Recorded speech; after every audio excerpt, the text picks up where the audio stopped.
Di sini saya akan menjelaskan tentang pengertian SPK.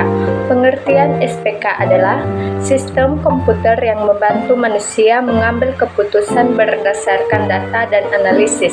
Sistem tidak menggantikan manusia, tapi membantu supaya keputusan yang kita buat bisa lebih rasional dan akurat.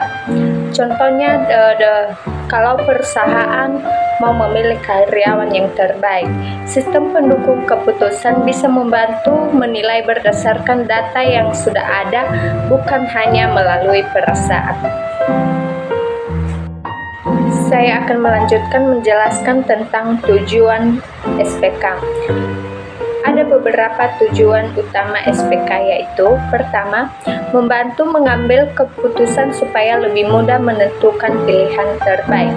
Kedua, mempercepat proses pengambilan keputusan. Ketiga, membuat hasil keputusan jadi lebih akurat karena didukung oleh data. Dan keempat, mengurangi risiko salah dalam mengambil keputusan.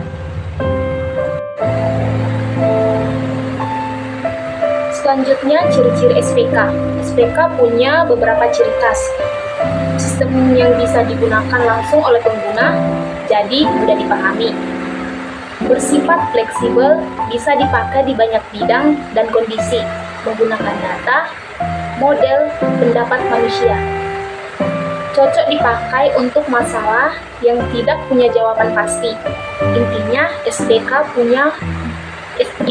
SPK membantu kita berpikir lebih logis saat harus memilih. Yang selanjutnya ada komponen SPK. Ada 4 komponen utama dalam SPK. Yang pertama itu database, tempat semua data disimpan. Dan yang kedua itu model, yang berisi rumus atau cara menghitung untuk menganalisis data. Dan yang ketiga antarmuka pengguna, yaitu tampilan atau sistem yang kita gunakan untuk berinteraksi dengan SPK. Dan yang keempat ada knowledge base, berisi aturan atau pengalaman yang membantu proses pengambilan keputusan. Semua komponen ini bekerja sama untuk menghasilkan keputusan terbaik. Selanjutnya akan diteruskan oleh teman saya.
Contoh kasus SPK, sebuah perusahaan ingin memilih karyawan terbaik dari beberapa kandidat.